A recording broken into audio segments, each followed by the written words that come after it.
嘿，看这边，2026已经在家门口了，是不是感觉2025还有点意犹未尽？没关系，新的日历正等着你书写。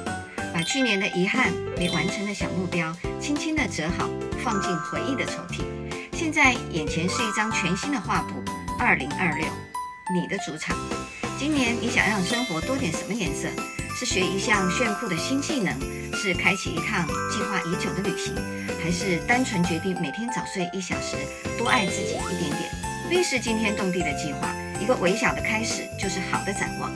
答应自己，今年要比自己去年多一点勇敢，多一点微笑，多一点试试看。准备好了吗？